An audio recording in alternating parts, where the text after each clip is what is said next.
Hello, everyone. Welcome back to the channel. And quite surprisingly, it's turned out to be a busy afternoon for us Tottenham Hotspur fans because, as I'm sure many of you have seen, Spurs have just dropped an interview between our Führer, Daniel Levy, and Vinai Venkatesham, our new CEO. And I will be going through some of the quotes from that. The quotes are kind of being transcribed as we speak amongst the Tottenham Hotspur community, but I have watched it. It is on the Tottenham Hotspur YouTube channel, which you can get through, which they also released it on the website. They didn't release it with a lot of kind of big PR or spin or anything. It just seemed to drop out of nowhere. And a really fascinating kind of 7-8 minute piece of content from Tottenham. I already saw some comments on Tottenham's from Tottenham social fans on social media that it's quite amazing that they've dropped an interview with the chairman and the CEO before we've had an interview with the new manager. But in some ways, I think that kind of makes sense. It's almost like they've decided to front up and try and explain their workings a little bit. And obviously, it's our first chance to hear from Vinai. And I have to say, I was impressed with him. Very impressed. Let me know what you think in the comments. I'm just going to kind of talk about my overall feelings before I go into some of the quotes, just because I just want to give a chance for as many people to jump on as possible. I was going to do today's live at 7, but I thought now that that's just dropped, that interview, let's talk about it as soon as possible. Definitely, yeah, let me know how you feel about it and what you thought about having watched it as well, though. But yeah, Vinai impressed me a lot. We know he's had a lot of experience in football, a lot of experience at the top level of sport. There were some reports that I'd read that maybe he would be more across the kind of corporate and branded side, but no, he said in the interview that his job is going to be managing operations both on the pitch and off the pitch, but for the men's and women's teams. And he strikes me as someone who wants some control, Vinai. And that is pretty fascinating when you think about how, we know that basically Daniel Levy is the king of being a control freak at Tottenham Hotspur. It's his child, really, Tottenham. But Vinai was very forthright, I thought, in saying that he wants to take Tottenham to the next level, and he thinks there is another level at least for Spurs to go. And one thing that I think is a real positive about Vinai that comes across from that interview is he is a very good communicator. Very good communicator. And Daniel Levy, who is brilliant at a lot of things, he is an awkward communicator socially, that is for sure. And maybe Vinai can fill a hole there. And one of the things I liked that Vinai said was that everything that they do will be because, and I think he got the phrasing a little bit wrong, but he said any decision made for Tottenham Hotspur will be because myself and Daniel Levy are joined at the hip on it. I think what he meant was that they will have agreed on it. They will have agreed on the right way of going together. But he also said that he disagreed with him a lot, and that they're kind of both workaholics, and they and I think one of the things that has been leveled at Daniel Levy down the years is that he's got too many yes men around him. And Vinai has basically come out and said, I'm not going to be a yes man. We will get to compromises together, but I'm not going to be a yes man for Daniel Levy. I'm going to tell him what I think's right and what I think's wrong. And he talked about Vinai, about how he's already got meetings in the diary for the next week or so with the Tottenham Hotspur Supporters Trust and the Fan Advisory Board. And that can only be good news. It'd be interesting to hear what those guys say after they meet with him. I do think this was probably a good idea from Daniel Levy and the club. And there's been some speculation that some of the little things optically that have come out of Tottenham recently have been down to Vinai. For instance, the giving away of the free scarves to all of the fans who went to Bodo Glimt for that game. I think it was 400 scarves that were left on the seats for them. Some reports whether that was Vinai's idea. And it could well be that we might have a guy here who kind of understands where that line is in between being a football person, an executive, if you like, or the head of a multinational organization like Tottenham Hotspur, and then also understanding the fan base.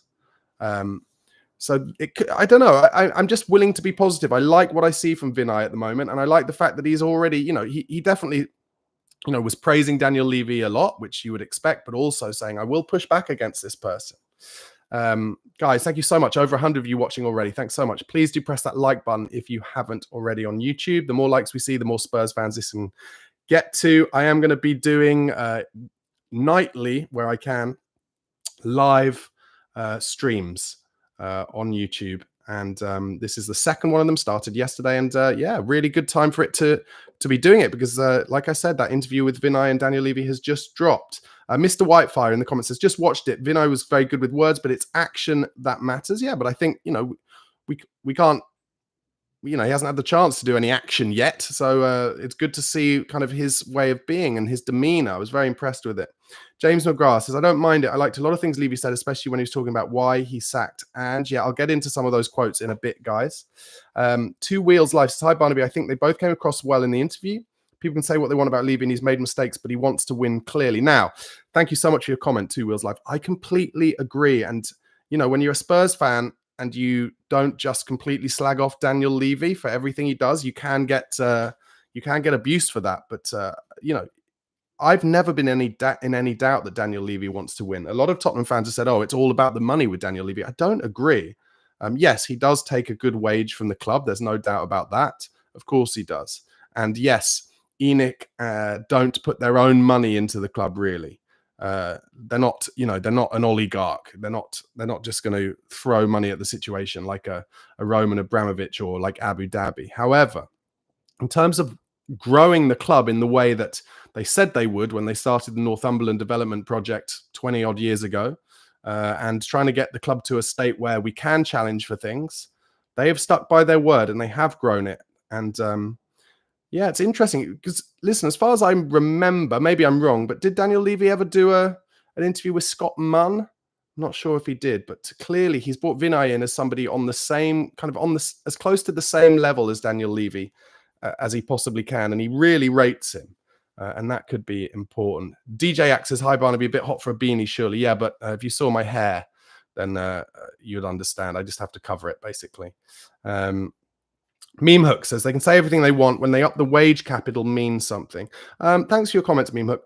Let's talk about the wages a little bit because, yes, the wage to revenue ratio is low, but also do not forget that it hasn't always been this low. We had Harry Kane, we had Hugo Lloris, we had Eric Dyer, we had Lucas Moura, we had Serge Aurier, all of these players who were on much higher wages when our transfer strategy was different, kind of especially in between those years of kind of Pochettino and the young team going with him, and then through Mourinho and Conte.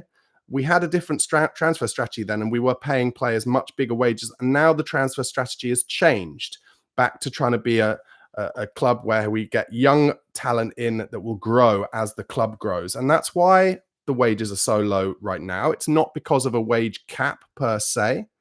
Although I would say I don't think Tottenham are going to pay, £250,000 a week or £300,000 a week for anyone at the moment. That's true.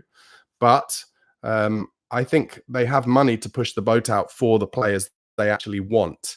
But that's just my opinion. Thank you for your messages, Meme Hook.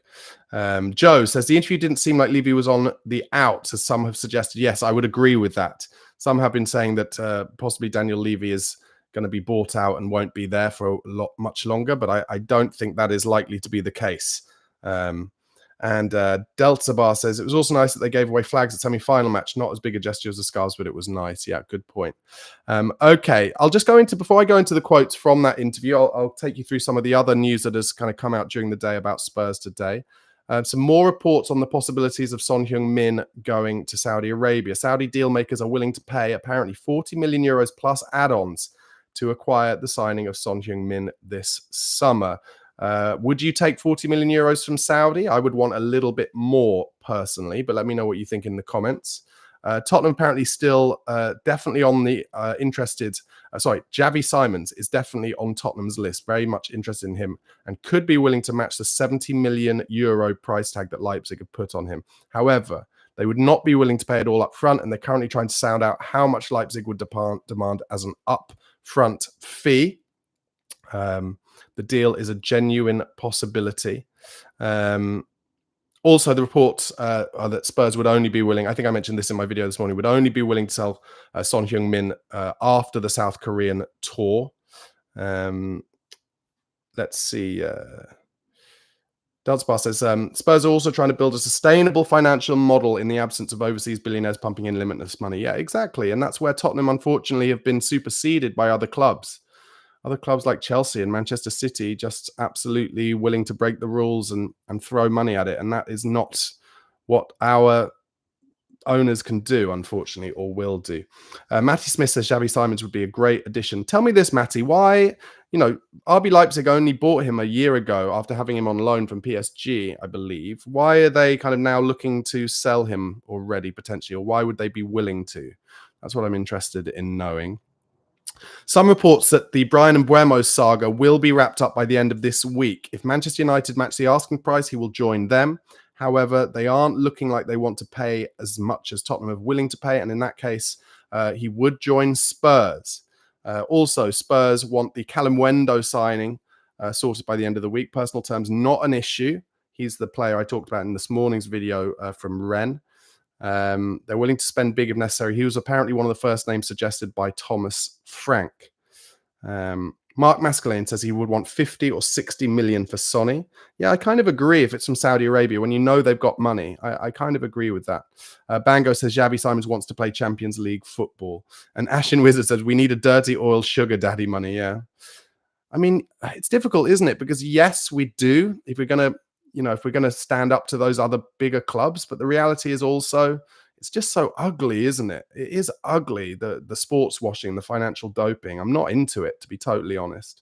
Archie R says Simons has already outgrown Leipzig. He's not that physical, though, is he, Simons? Xavi Simons.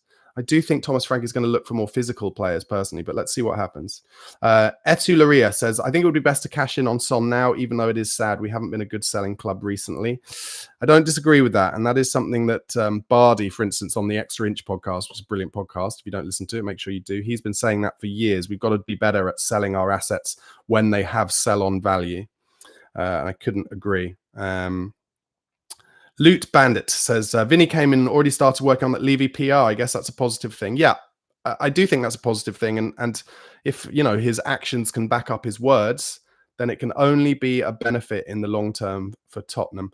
Brian Maguire says Xavi Simons is supposed to have an attitude problem. Okay, I don't know much about that. I'll look into it. 175 of you watching concurrently at the moment, guys. Thank you so much. Please do press that like button if you haven't already. We're at 35 likes. Let's get up to 50. The more likes we get, the more Spurs fans will see this in their suggested videos and join in. So that would be amazing. Also, thank you to Val Taylor for joining to the Pro membership. If you want to become a member, guys, it really helps me make this daily content for you. Just £1 a month. Just £1 a month. And all the details how are in the description box below. And also, if you want to vote for me for the Tottenham YouTube Content Awards, the link is in the description box. Come and give me a vote. I'm in 3 or 4 categories, I think. Bango says, give me Semenyo, Richie, Walker-Peters, and Eza. Yeah, nice idea. I like Ezra. Imagine if we got Ezra and Semenyo, that'd be unbelievable. Moose City, thank you so much for your super chat, mate. Really appreciate it. Moose City says, Barnaby, good day, mate. Why do we not have a Frank interview out yet? It's driving me crazy. I want to see that Danish face. Well, I think he's on holiday. The reports I've read is that Frank will be in the training ground from next week. So that's probably when we can expect a Thomas Frank interview. And they usually do a bit of a long read with the manager from the start, don't they? So I'm sure the content team will take a while on that as well. It's also possible, and I've worked in the content teams at Premier League Football Club. It's possible that a lot of the content team are on holiday as well. This is usually the time they tend to take their time away. So that is also a possibility. Thank you so much. Simon Cohen says, hi, Barnaby, great stream, 4 to 5 signings in. Well, I will say this. There are some reports from some, what I would describe as reputable as you can get ITKs, that Tottenham are going to spend pretty big this summer. They're looking to spend maybe about £200 million plus. They're hoping to get about £100 million in sales that they would then reinvest into the team as well. So that would make it about a £300 million spend overall. And that, I think, could do some real business for Spurs. There have been more reports today that Tottenham are getting further down the line with talks for Semenyo, certainly in terms of his personal terms, and that they're then hoping to get on the blower with Bournemouth and get their asking price down. They want to spend maximum £55 million, Spurs, on that. I really like Semenyo, that is for sure. Let me just give you another bit of news before we go more into the Levy and Vinai interview. Klaus Norgard has given some quotes on why he's not joining Thomas Frank's coaching team at Tottenham. He said, "Everything has happened with great respect for each other. I have the best memories with Thomas after working closely together for 2.5 years. There were several things that came into play when Thomas moved to Tottenham. Personally, I couldn't make it fit in that well. When you take a job like the one Thomas has taken, it requires enormous dedication. Now we're parting ways, and I greatly appreciate our collaboration over the many years. I'm a football coach and will be coaching again, but it won't be until the new year. Due to Brexit, we will be out of England in 2 months. So our plan is to travel around the world and then return to Denmark, where we will then find a place to live." So Klaus Norgard, one of the few members of Thomas Frank's coaching staff at Brentford who have not joined him at Spurs, and he's explained why, and fair play to him. Sounds like he wants a break. And that's all good. Reefer DKK, thank you for the super chat, has just said Animal Nitrate, and that will be because of my Suede poster. Great tune. That's actually from the first album. This is the poster for Dogman Star, the second Suede album, back when in the first 2 albums when Suede were proper Suede and really good. Anyway, let's stick to the football. John Mansfield says, "It takes a tough dude to go to every game and get called everything from a pig to a dog. It's in what other working environment would that be accepted? Must be embarrassing for his wife and family." Talking about Daniel Levy. Yeah, listen, he talks in the interview, Daniel Levy, about having broad shoulders and a thick skin. And then there's an interesting part where Vinai says, I agree with you, Daniel, that you do have broad shoulders, but I can also see how it affects you. The abuse and the desperation for victory. And Vinai talks specifically about how that week before the final in Bilbao, he could see how much Daniel Levy wanted it. And that was really a nice little moment where you could see that Vinai is trying to compliment Daniel, but also show the fans a different side to Daniel Levy, which is something that he's kind of unwilling to do himself, Daniel, because he's, like he says himself, he's not an outgoing social butterfly by any means. Whereas Vinai kind of seems to get, from what I get from this interview, Vinai seems to kind of understand that communication side of things a lot more. Thank you for your comment, John. Appreciate it. Matty Smith says, I'd like us to try and sign another left back. What do you think about Anthony Robinson from Fulham? Well, I've talked before about liking Anthony Robinson, but a lot of people who are in on the kind of stats side of things, I'm not really a stats nerd, unfortunately. I kind of just do the human eye test, really. A lot of them say that on the stats side, he's not great, which you'd think will probably take him off Tottenham's list because obviously Johan Langer is a big stats guy and Thomas Frank is as well. Rico Henry I always liked as a left back from Brentford as well. Obviously Kyle Walker-Peters I talked about in my video this morning. He's available on a free this summer. He would be an academy trained player and a homegrown player potentially for Spurs. He can play left back or right back. So it'll be interesting to see if they try and get in another left back or right back. You'd think they would. But I also am intrigued to see, and let me know what you think about this, I'm intrigued to see how Jed Spence will do under Thomas Frank, whether he will impress him early doors. Spence has had trouble impressing managers when they first come into clubs. I think he's probably, from everything I see and read between the lines, I think Jed Spence is probably quite a laissez-faire trainer. But clearly a brilliant player when he gets on the pitch and in his best form. So Jed Spence is going to have to work hard to impress Thomas Frank early doors, I think, because don't forget, he was sent on loan by Ange in his first season as well as Conte. So Jed Spence is going to have to show again to a new manager exactly what he's got. Moose City, thank you so much. Another super chat says, Tottenham need to buy Semenyo or Mbuemo, Eze, and a solid backup striker that can push Dominic Solanke, a good centre-back and a central defensive midfielder like Berger or Paulinho. Yeah, really good points. And you'd hope, because we got Champions League football, Moose City, that maybe we'll be able to push the boat out and get kind of 2 or 3 of those kind of box fresh, what I call box fresh, oven ready to coin. I'm afraid to say, to coin a kind of political phrase. Players, those kind of players who've played a lot of Premier League football already, ripped it up in the Premier League for maybe kind of smaller clubs, like we're talking about with Eze, like we're talking about with Semenyo, like we're talking about with Mbuemo, and can come to Spurs and just slot in and really not only get into the first team, but push those players who we've got, the young, exciting talents who are breaking through, the likes of Bergvall, the likes of Archie Gray, the likes of Wilson Odobert.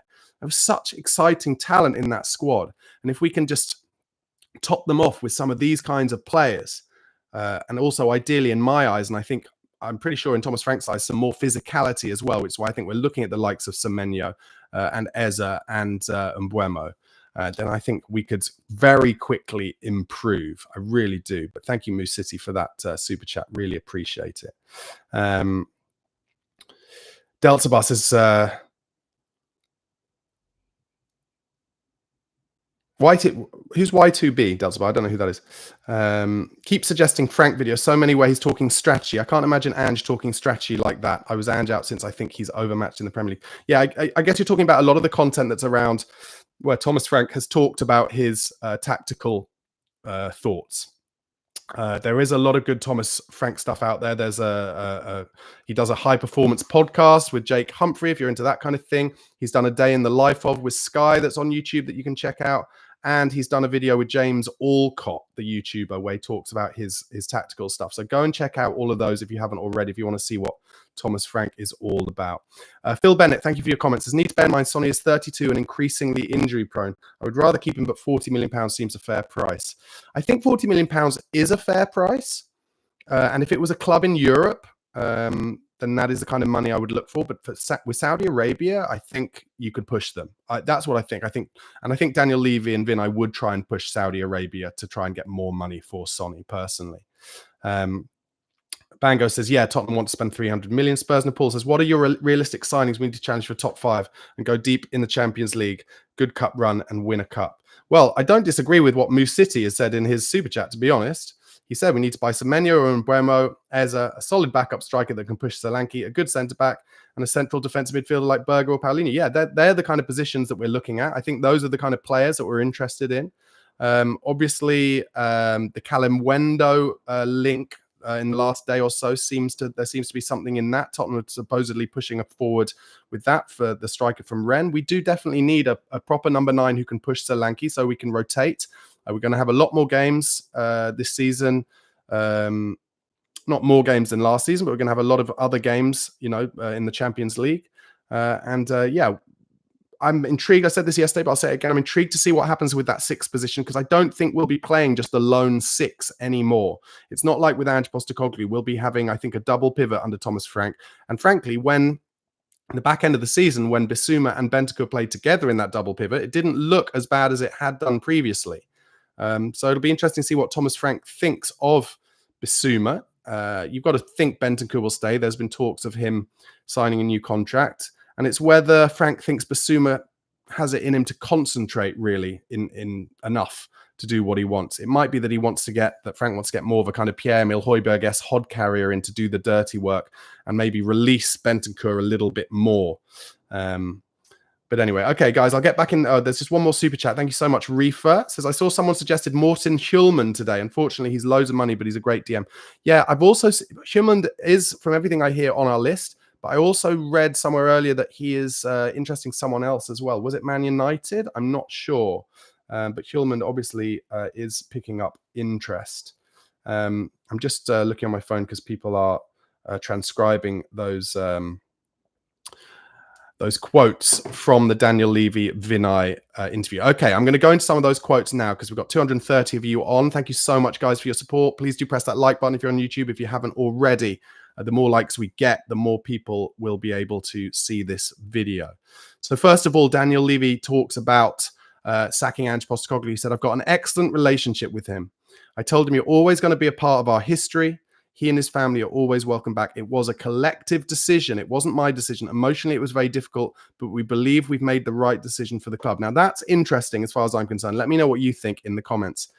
But I wonder if Daniel Levy was a little bit more like, I can't sack him now that he's won the Europa League. And Vinai came in and said, listen, I know it's going to be the hardest decision, but the fact that I'm here means that you can do it, and we can say it's a mutual collective decision. But I think in terms of going forward, we cannot play that openly in the Premier League and expect to do as well as we need to do, and that's why we need to make a change. That is the kind of between the lines message that I was getting. Let me know what you think. Is that what you think, or is Daniel Levy trying to hide a little bit there, which is possible? He might be trying to make it look like it was more Vinai's decision. But I believe that Daniel Levy had an excellent relationship with him. I wonder if Big Ange Postecoglou feels quite so friendly towards him right now, whilst it's still raw. But don't forget, Daniel Levy had a great relationship with Mauricio Pochettino and did speak about how sacking him was the hardest decision he's ever had to make in business. So I don't doubt Daniel Levy that it was a very difficult decision for him to make to sack Ange. But But anyway, let me know in the comments what you think. He went on to say this, Daniel Levy. The outpouring of emotion with the parade was just incredible. We've won a European trophy, but it isn't enough. What we haven't done is more important. We need to win the Premier League. We need to win and want to win the Champions League. Now, I can tell what a lot of the Spurs fan base are going to be thinking and hearing that. How do you expect to win the Premier League and the Champions League if you're not willing to spend the kind of money that other clubs are, if you're not willing to spend the wages? I don't disagree with that.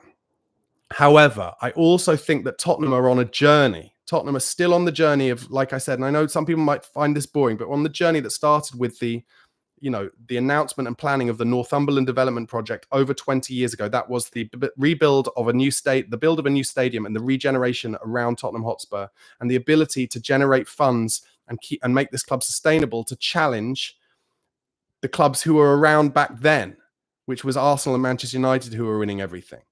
And then as that Northumberland development project has gone on, other clubs have come in and financially doped and sports washed their way ahead of Arsenal and Manchester United.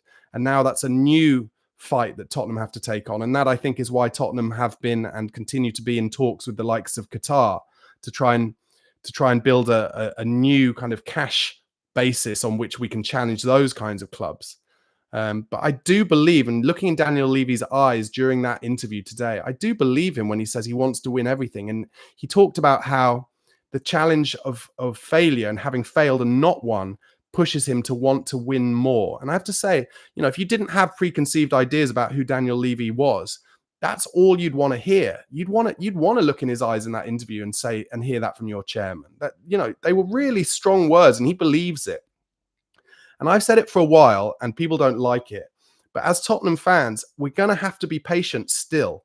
We're going to have to continue to be patient because we need to continue on this journey until our club becomes so big that we can take over the likes financially of Manchester City and Chelsea, be that by getting different investment in, or be that just from growing the club to a point where we can pay the same kinds of wages that they can. We're not there yet. We've had a taste. We've had a taste of getting to a Champions League final. We've had a taste of winning a Europa League. But we are now, I think, the 9th richest club in the world, revenue-wise. And now we just have to let the kind of everything else catch up with it, because we are also, unfortunately, the most indebted club in the world as well, because of the £1 billion plus debt we have from the stadium. Luckily, we have that on good loan interest rates. And so it won't affect us massively over, the course of every single season. It's only, I think, about 30 million quid that we have to pay back. But the reality is we just have to be a bit more patient. I know it's hard. Daniel Levy went on to say, we're very proud of the stadium, but we need to make sure we win on the pitch. There's no point having a wonderful stadium if you don't have a wonderful team that's winning. The reason we do all these other events is to provide extra financial resources to the club, which goes back into the team. Everything is about the team, everything. Now, I believe in that. I agree with that. But I do hear people, especially on social media, Spurs fans, saying that they don't believe that, and that they feel that all of the different events we do at Spurs is a negative for the club and that money goes back into Levy's pocket. I totally disagree with that.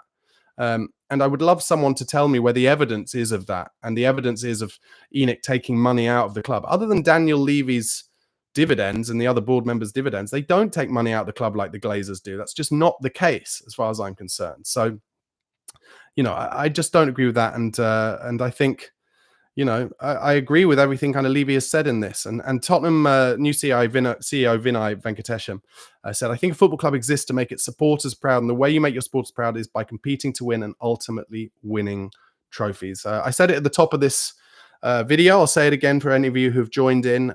Really impressive video from Vinai Venkatesham and Daniel Levy. Looks like Daniel Levy has purposely appointed someone who's not just going to be a yes man. Vinai talks about that, says how they don't always agree, but they have the best interest in the club at heart and they can find compromise. And I really like the sound of him. He's a good communicator, and that's something that Tottenham have needed for a long time, someone who can breach that chasm in between Daniel Levy and the fans. And I'm confident that Vinai can do that. Okay, just going to go back into the comments. Jacopo says, sorry, just came in. What is this about Levy and Vinai? Well, they've just done an interview together. It released in the last hour. So go and check that out on the Tottenham YouTube channel. I just gave some quotes from it, but it's worth checking it out. It's only about 7 or 8 minutes, but definitely worth looking at. Ben Kent says, I just suggested Heung-Min up there, Reefer. We were talking about Heung-Min as a possible CDM for Spurs. He'd be perfect next to Bergvall in Frank's system for what he looks for in a defensive midfielder. Delzabar helping me out here because I'm a boomer, saying Y2B equals YouTube. Thank you, mate. And Ben Kent says he's genuinely the most perfect central defensive midfielder in a double pivot next to Bergvall. Yeah, people really liking Heung-Min. I'll have to check him out a lot more. But like I said, I did hear earlier that there are some other clubs sniffing around him. Liston Hines says Heung-Min is an Arsenal fanboy, covering his body with Guna tattoos. Not for me. Okay, I mean, let's check that out as well. I didn't know that was the case. Simon Stevens, thank you for your comment, mate. Says, I like our approach of buying young and promising players, even going back 20 years. That approach has served us best, but I miss having that marquee signing like Van der Vaart at his peak. Simon, thank you so much for your comment. I love that comment. So true. And I completely agree. I think in general at Tottenham, buying young, exciting talent has really worked best for Tottenham Hotspur. And I love it too. But if you can top it off with the odd absolute dream surprise signing. And the best example was Rafa van der Vaart. Rafa van der Vaart, for any of you a bit too young to remember, oh my God, he was a player who you would sign on Championship Manager or Football Manager, just a brilliant creative maverick. And you always thought, oh, we'd never get a player like that at Tottenham. And then just one transfer window, late at night, on the last day, the story goes that Daniel Levy goes to Harry Redknapp, who was the manager, and said, how do you fancy Rafa van der Vaart? I've been offered him. And we got him for something like 8 million quid from Real Madrid.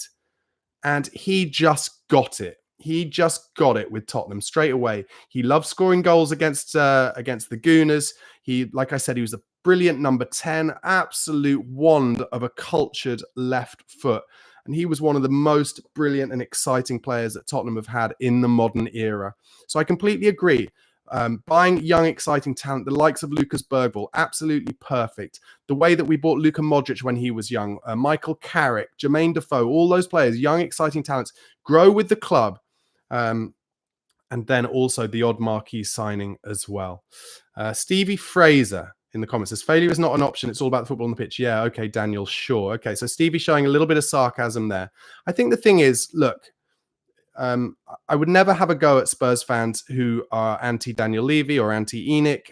It's totally subjective. And I think a lot of it comes down to how old you are and what you've experienced before. I'm quite old, so I remember, the 90s and the noughties and the terrible form under, all the way back to when Peter Shreves became our manager, all the way through to Christian Gross, and many, many more managers before really Martin Jol came in, and he was the first manager where it looked like Spurs could probably turn it round. And that was when we first fought for those kind of top four places in the Champions League. But because I've been through all that, I am able to be a bit more patient. But of course, I totally understand why Tottenham fans who maybe became fans, 10 years ago or 10 years ago, really, when Pochettino started managing and we became good, you could understand why people of that age are very frustrated, because they've been, Tottenham in that era, been the worst of the top six. Before this month, basically, hadn't won anything. Had got really close, but always fallen at the final hurdle, if not just before. And you could see why a young person who supported Spurs from 10 years ago would have gone through school, for instance, and just had abuse from the kind of people who support, I hate to say this, it's horrible. I live in London. I walk around London, you see so many kids wearing Manchester City shirts. It's embarrassing. Imagine being in London and you're a dad and you let your kid support Man City.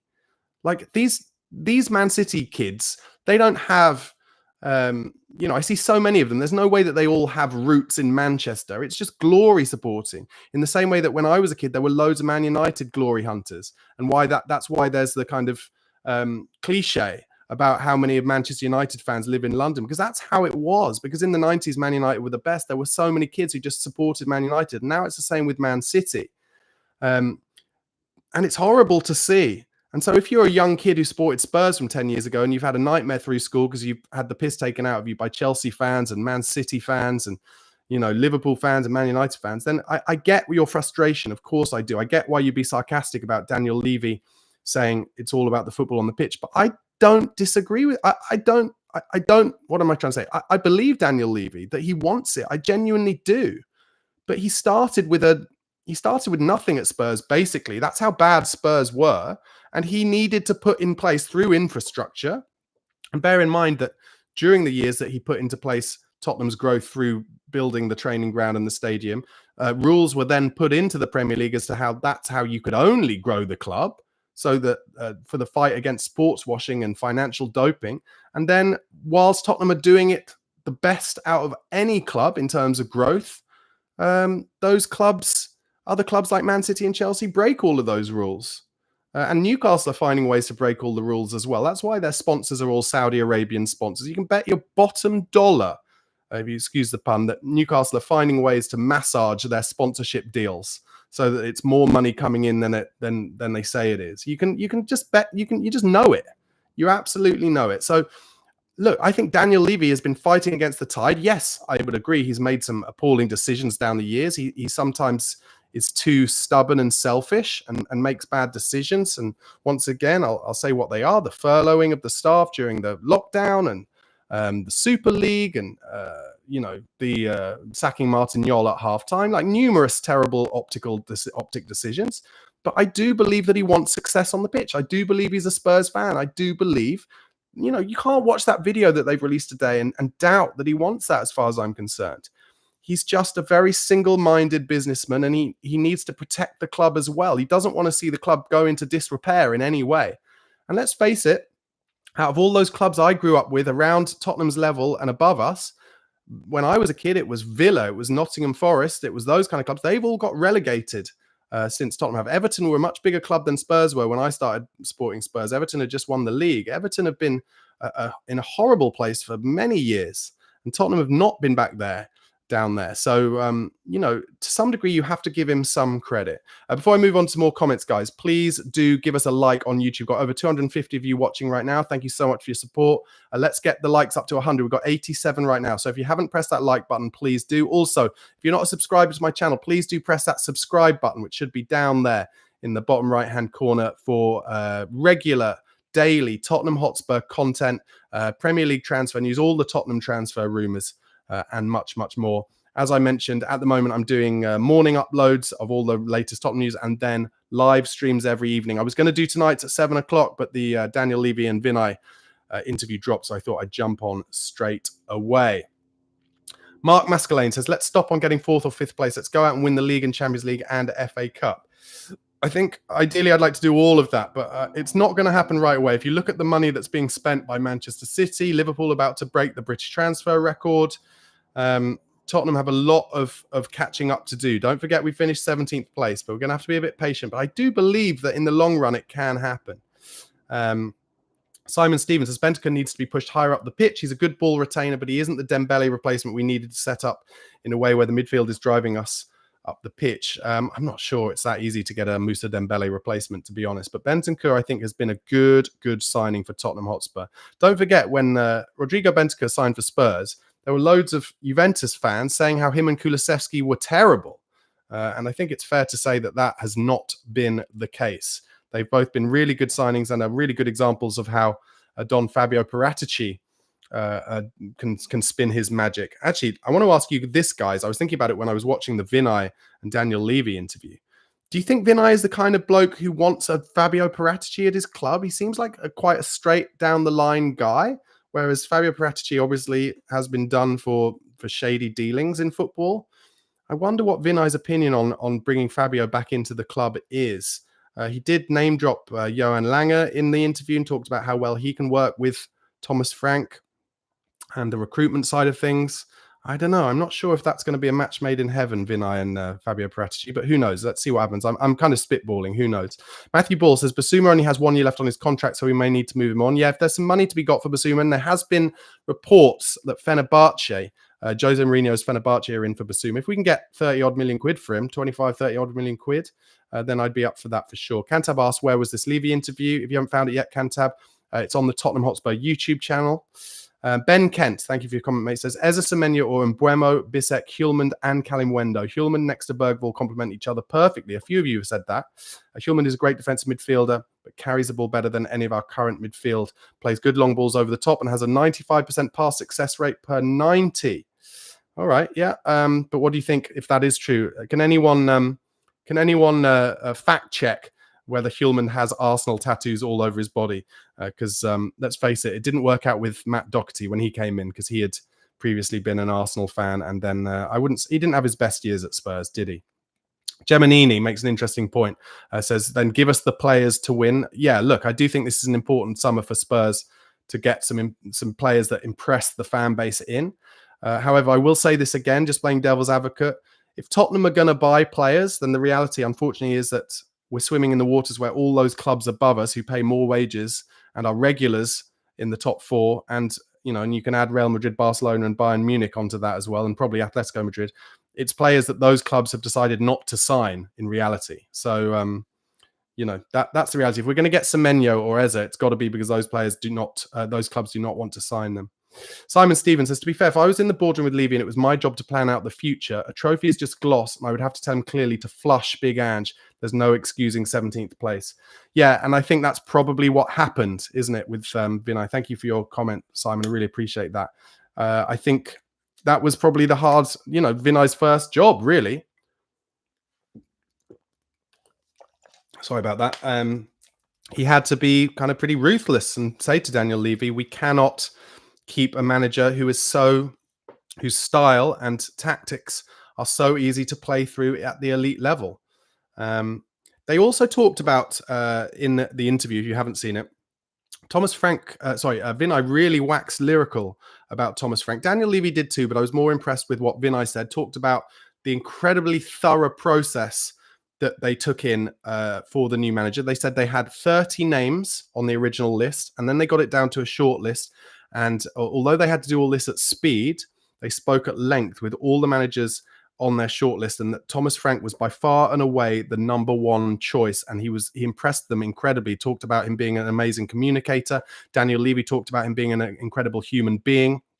And they really did wax lyrical about him. And one thing I will say, for any of you that are maybe worried that this is a bit of a Nuno Espirito Santo-esque appointment, I don't agree, because Nuno was really kind of like the best of a bad bunch towards the end of pre-season. They almost didn't have a choice but to appoint somebody, whereas he was never waxed lyrical about in the way that Vinai and Daniel Levy just did on Thomas Frank. So they have a lot of confidence in this manager, and that gives me the hope that if the start of the Premier League season isn't that strong, that they will stick with him. Because don't forget, Pochettino's start, his first half of season wasn't that strong. And Thomas Frank didn't have a great start either at Barnaby when he was manager there or at Brentford. He had a very bad start at Brentford, actually. And he is going to need the support, I think. Don't forget, Ange Postecoglou had an amazing start, 8 wins and 2 draws in the first 10 games, and it made us unrealistically hopeful about what Ange could bring us as a Premier League manager. And as a result, we're going to need to be more patient with Thomas Frank. And the way that Vinai and Daniel Levy spoke about Thomas Frank tonight makes me think that they will give him the support. They do believe in him strongly. So, I was really glad to hear that. Let me see some of the other comments. 1 second. Ben Kent says, all this and the fact Ange has been sacked and we stated we need to compete on all fronts makes me think we're actually going to spend big for once. Yeah, well, I hope so. I'd like to see them put their money where their mouth is and get some good signings in soon. Let's see. Robert Yee says, well, action tells you otherwise. Yeah, I can see why a lot of Spurs fans would feel like this is something we've seen before. And Daniel Baldy, well, not surprisingly, based on his username, says, I'm not going to believe one word coming from Levy's mouth. John Mansfield feels a bit differently, says, let's not forget Levy is a Tottenham fan. I agree with that. He clearly cares about the club. Matthew Ball says, again, Heung-Min is an Arsenal fan. He has an Arsenal tattoo that could be an issue. Jonah Ackerman says, Barnaby, my enemy, we meet again. Okay. And Reefer disagrees with Matthew, says, Matthew, this is on Heung-Min having an Arsenal tattoo. I can promise you that if he signs for Spurs, he's a Spurs fan. He's so dedicated and professional. If we could only sign Spurs fans, we would have a problem.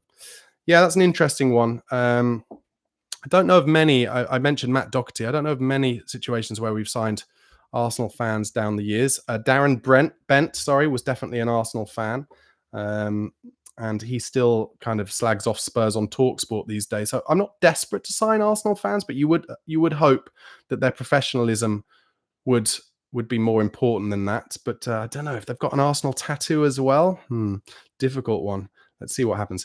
Ashton Wizard says, the club has money, but the club doesn't have a good direction. It's like we're on the rebuild for one season, then apparently we're competing in all competitions the next season. Makes no sense. Yeah, thank you for your comment, Ashton Wizard. That's not a bad thought. I don't fully disagree with that. I think we are still in a painful rebuild. And Ange obviously did suffer from that. But the reality is our squad is too good for 17th in the league. So I'm not suggesting, I don't think Daniel Levy means we have to win every competition. But I think what he means is we cannot be in 17th place. And Vinai clearly agrees with that. And I think we would all agree with that. It was just really with Ange, and I said it for months, the reason he would lose his job is because we concede the same goal all the time and we're too easy to play through. And more than anything, his intensity and methods led to too many injuries. And that, I think, is the reality of it. The painful rebuild didn't help him, for sure. He could have done with more experienced players. He said that. But unfortunately, we just cannot afford to come 17th in the league. That's just a fact. Simon Stevens again says, I think Levy runs a tight ship. I've always only nitpicked the unwillingness to just push the boat out a little bit further with an additional signing when we've really needed it. Yeah, listen, I'll go back to, obviously, the famous one was under Harry Redknapp when, he wanted some big names in that January and we ended up getting Louis Zaha on loan and Ryan Nelson on basically a free. That is the kind of famous one. There have been a few examples of that. Yeah, I don't disagree. It's difficult, but I still think we're still growing as a club and taking more advantage of those revenue streams, and hopefully we'll be able to push the boat out more as time goes by. Canned Ham 86 says, why is Levy acting like Billy Big Bollocks? Is it season ticket renewal? Okay, interesting point. Matthew Ball says, Levy out, Enoch out. Cantab asks, is it a PR exercise? Well, yeah, it was a PR exercise, I think it's fair to say. But I think what they're probably attempting to do, and let me know if you disagree, but I think they're trying to create a clean slate as much as possible for Thomas Frank. I think it's a good idea in terms of, allowing Thomas Frank to start from a clean slate by kind of having the bigwigs at the top of the club explain their workings and then allow the fans to fully get behind Thomas Frank. Because let's face it, there's a lot of love for Big Ange Postecoglou after he got us our first bit of silverware since 2008 and our first piece of European silverware for 41 years. And Thomas Frank could well be fighting against the tide a little bit on that. So I don't think it's the worst PR exercise of all time for them to talk about their workings, what made them choose Thomas Frank, what made them sack Big Ange Postecoglou. I do think it's something that needed to happen from the club. And on that basis, I think for once, they've made a good decision there. Robert E says, Enoch don't take money out like the Glazers, but Levy's pay package is salary and shares of Enoch. Yeah, that's true. He does take a big salary, that's for sure. Matty Smith, we were talking about Rafa van der Vaart earlier, says Van der Vaart was class. Robert E says, signing players like Timo Werner aren't action of one pursuing trophies. Actions always show one's intent. Levy actions aren't one's wanting to win. Yeah. The Timo Werner one was interesting, wasn't it? Because we basically loaned him twice, and Ange Postecoglou said he was fully behind that. But that turned out in the end to be a terrible, terrible decision. Liston Hines, thanks for your comments. Says, I don't understand why fans don't approve of links to players that are 26 to 27 years old. They're in their prime. Of course, we should get those players. I guess it depends what those players are, really. I mean, for me, it's about not getting those players if they've already had their big move before and they're kind of coming to what is seen as a downward step and where they're going to get less money at Spurs, and that will demotivate them. If it's players on the way up still, like Eza, then I think that can be really, really good. John Mansfield, this is a good comment because we were talking earlier about some of the great signings we've been surprised by. Says, I remember when Joel brought in Edgar Davids, that was fantastic until the two Dutchmen fell out. Well, Dutchmen always... the Dutch, certainly in terms of football, are known for always falling out with each other. Edgar Davids also got knocked out, I believe, on the training ground by Robbie Keane once. He was an interesting character, but he did help bring Tottenham up by our bootstraps. He was a leader and he did help us improve as a club for sure. Delta Bar says, I lived in Manchester when City were last promoted and they were a joke. It's amazing what billions of pounds of investment could do to the profile of a team. Yep. It also says Newcastle are an embarrassment. I don't know if I could continue to support Spurs if they were purchased by a murdering state. Yeah, it's difficult. Let me know in the comments.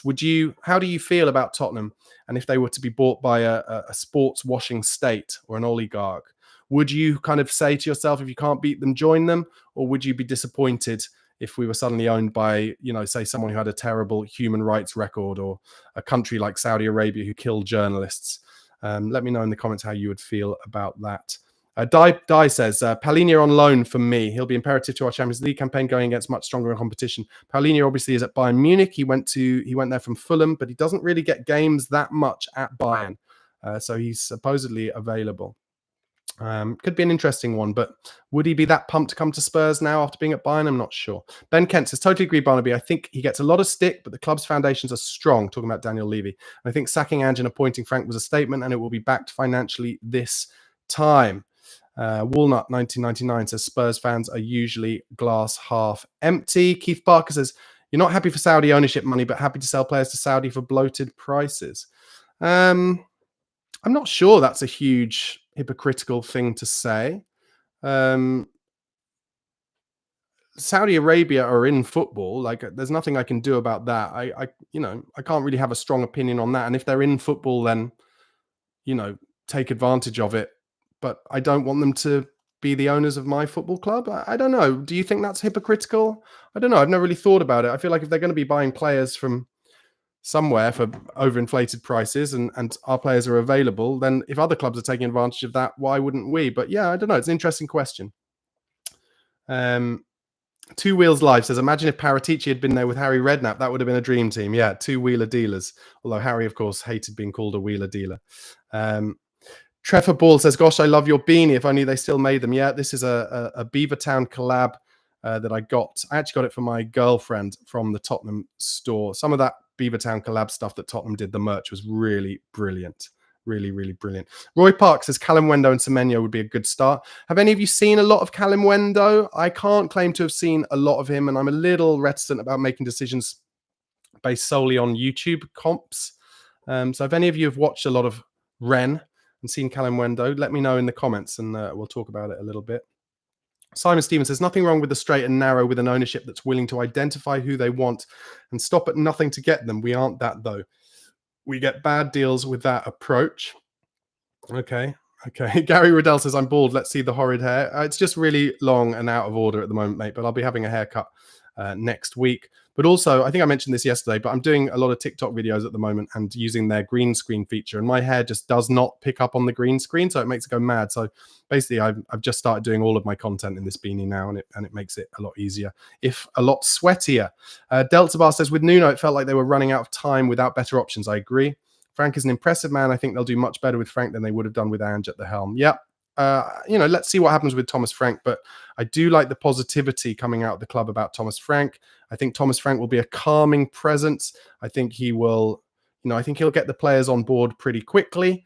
And I do think if we give him the time and the patience, then he will certainly improve our young players. That's for sure. He's a great coach.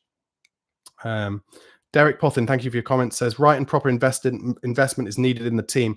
Better qualities. Premier League is of a very high level. Daniel Baldy says, we need Mbuemo, not Mwendo. Randin says, if they're looking at Callum Wendo, they need to sell Richarlison. It'll be interesting to see what happens with Richarlison and whether he's willing to go anywhere. I feel like he might be willing to go to Everton. And is there a deal to be done on Branthwaite with Richarlison going the other way? I think I mentioned that yesterday. Roy Park says, the best judge of future actions is past actions. Levy will have the last word. And until we increase our wage structure, we cannot hope to win the league. Cups are another matter. Yeah, I did talk about wage structure earlier.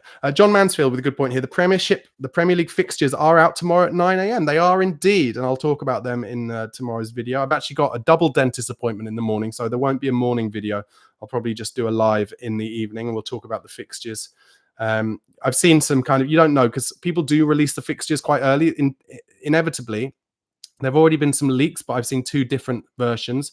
One where we play Man United in the first weekend, and one where we play Sunderland away on the first weekend. We have played Sunderland away, or it might have been Newcastle away on the first weekend before. But anyway, we do have the Super Cup final the week before it, the Wednesday before it. But anyway, inevitably there will be a leak that is true that will come out tonight. It usually comes out maybe about 8, 9 o'clock the evening before someone leaks it. So we'll probably find out then. But you can bet your bottom dollar, guys, that Tottenham will not be at home the first weekend. We very rarely are. In fact, we only were, and this is a little conspiracy theory of mine, we only were in the years that we finished above Arsenal. It was kind of a weird thing, whereas in all the years that we finished behind Arsenal, we seemed to be away from home in the first weekend. And then when we, under Pochettino, suddenly started finishing above them, we were at home on the first weekend. So if that is something that, is an unwritten thing that happens, because of course Tottenham and Arsenal can't play home on the same weekends, then expect us to be away the first weekend when they're released in the morning. Derek Potlin says, winning culture, winning mentality is pivotal. Cantab says, an easy start for Frank, hopefully. Yeah, but I wouldn't bet on it. Roy Park says, the good news is now that our team has tasted winning a trophy. They know about what it'll take to compete to win without being scared. Completely agree. And hopefully that's something that can transform our mentality as a group. Theo Shilton says, I'm sorry, but this statement from Levy and Venkatesan is the biggest load of rubbish I've ever heard. We never buy ready-made. We don't pay the wages. If you buy this, you'll buy anything. They're pulling the wool over your eyes. Okay, well, let's see what happens. I mean, we bought Dominic Solanke, who was ready, and that was without Champions League football, and that's during the painful rebuild. So I don't agree with you that we never buy anyone that's ready. But I do think we would like all to see us buy maybe at least a couple of players this summer who are ready to go into the first team. I asked about Callum Wendo, and Robert E says this. Callum Wendo is another Odebear, PSG Academy youth that got sold. Difference is Callie has done a lot better than Odebear in following clubs. Callie could be good one as a great trajectory. DS says he wants some Buemo, Branthwaite, Stiller, Wharton or Ravella, a couple of young system additions. There have been some links in the last few days to Adam Wharton from Crystal Palace, who's undoubtedly a great young player. I'd like to see him bulk up a little bit more, but he is exciting, but I'm not sure that we'll be able to get Adam Wharton away from Crystal Palace this summer. Cantab says, stream tomorrow for the fixture release, Barnaby. I would do, but I will literally be at the dentist, so I won't be able to do that, unfortunately. But I will stream tomorrow night, guys, and we'll talk all about our fixtures at the beginning of the season, the important bits, basically, the beginning of the season, Christmas time, Easter, and, of course, the back end of the season. Glenn Hoddle comments. I'm doubting it's the real Glenn Hoddle, but you never know. Levy, no more potential players. Back Frank big time. The club needs 6 to 8 solid, experienced and world-class players, and they will not be cheap. Pay the damn money and let the manager do his thing. I'm sorry, that's just not going to happen. You're not going to get 6 to 8 world-class players in at Tottenham. Like I've said a number of times, the reality is we need to buy players who are exciting and young and have potential, because all of those types of players, like I've said before, that you want, they are snapped up by Chelsea and Man City and Liverpool. And then you can add in Man United and Arsenal because of the wages they're willing to pay. And then you can add in Bayern Munich and Real Madrid and Barcelona. We're just not swimming in those waters at the moment, guys. We're not. So we have to buy young potential. But hopefully we can, now that we're back in the Champions League, buy the top end of that young potential. But also it's hard because Chelsea just basically hoover up all the best young talent in Europe. And Liam Delap's a perfect example of that. Tottenham had him on their list. They wanted Liam Delap, but Chelsea stormed in, hoovered him up, paid him, gave him an 8-year contract, paid him way over what he should be being paid, and took a risk on him in the same way they took a risk on Mudryk, who's since, had a negative drugs test and his career's in the mud. So, we cannot fight against the financial dopers and the sports washing cheaters, unfortunately. But that doesn't mean that we cannot build a great, exciting, growing club. That's how I feel about it. Gary Rodell says, Levy always wants the best for Spurs in a responsible way. Not everybody agrees with you, Gary, but I do think there's something to it. Ryan Guthrie says, Semenyo is valued by Bournemouth at 70 million. Ez's reported release clause is at 68 million. If Spurs are willing to look at Semenyo for that price, why not trigger Ez's release clause instead? I think Eze is a big bit above. I don't think they are willing to spend that on Semenyo. I think they only want to spend 55 tops. So therein probably lies the rub. Randint says, hopefully Levy puts the money into Champions League winners and European contenders. Premier League can be won with managerial skills and chemistry among the players, but if we need experience to lead the squad. Guys, I'm going to say something mental here, and it's been in the back of my mind. Do you remember who finished 17th and then won the league the next year? Leicester. They managed to scrape clear of relegation under Nigel Pearson, if that's right. I think that's right. And then they changed manager. Claudio Ranieri came in and they won the league. Worth a little bet? Who came 17th last season? Spurs. Let's see what happens. Louis in the comments says, appreciate Levy's comments, but to get us to winning positions for the best competitions, we need to buy top-class players. So until I see these coming in, I take his comments with a pinch of salt. Listen, I don't disagree with you, but I would say, the likes of Bergvall, amazing player. Amazing player. I'd like to see more of those. And then, like I've said, topped off with the likes of Semenyo, Eza, etc., etc. Ben Kent says, the Spurs times Beavertown beanies are in the shop now. Whoever said they liked them. Oh, there you go. Then you can go and get them from the shop. Decent. Randit says, imagine midfield with world-class players or creative players like Xavi and Garnacho together with Mbeumo and a tight midfield will compete everywhere. Talking about Xavi Simons there, obviously. Garnacho, I'm interested in him. I'm not sure. I don't know. Well, Frank has that no dickheads policy, so who knows? Walnut 1999. Barnaby, I love how you respond on the spot to so many tricky Spurs topics: murderous ownership, sneaky strategy, Arsenal tattoos. Yeah, thanks, mate.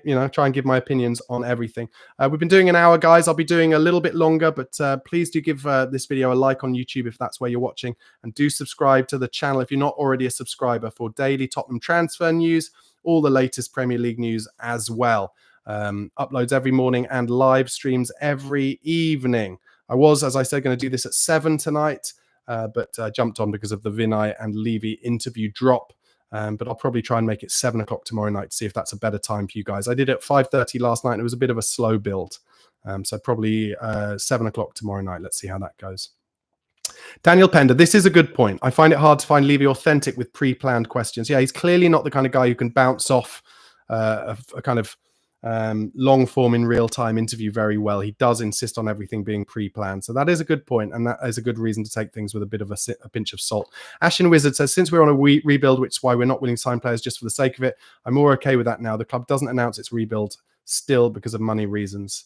Cantab says we'll be lucky to get 2 world-class players. I mean, I think a lot of it depends on your description of world-class, really. World-class for me are players who are out of our zone, Real Madrid players, Mo Salah. World-class players aren't going to come to Spurs in their prime. That's a reality. It's about whether we can get players who can become world-class at Spurs the way Modric did, the way Bale did, the way Berbatov did. They're the kind of signings that work for Tottenham. We're not that size of a club yet, but we're on a journey to try and be. Robert E says, we want ownership, new ownership that will make Tottenham a marquee ownership. Making it marquee means doing what it takes to make club the forefront of ownership image. Okay, I guess that's your answer to what I said about whether you'd like to be managed by a state or an oligarch. Chance and Cube says, the problem is that if we bring in those young players, they will leave us when they become world-class, e.g. Romero, Bale, Madrid. Yeah, I agree with that, but that's why you have to have a succession plan. You have to have a conveyor belt, and we have to be known for being the club who gets the best young players in and develops them. And then that will grow our club sufficiently to eventually get to the point where we're big enough where they then don't leave. I don't think you can just do that jump unless, of course, you are bought by an oligarch or a state. That's the reality. All right, guys. Listen, thank you so much. I've done an hour. Really enjoyed this. Like I said, please do press like on this video if you're watching on YouTube. Do subscribe to the channel, and keep an eye out for about 7 o'clock tomorrow night, guys. I'll be doing another live stream. Jump into the chat there. Love debating all of this stuff with you. I think it is a positive time to be a Spurs fan. And yeah, what am I going to say? I quite like that interview between Daniel Levy and Vinai Venkatesham. I'm impressed by Vinai, and I think he could bring good things to the club. Also, if you'd like to become a member, it costs only £1 a month. Really helps me make this daily content for you. All the details in the subscription box below. Thanks, guys, and enjoy your hot and steamy, certainly in Britain anyway, Tuesday night. Come on, you Spurs.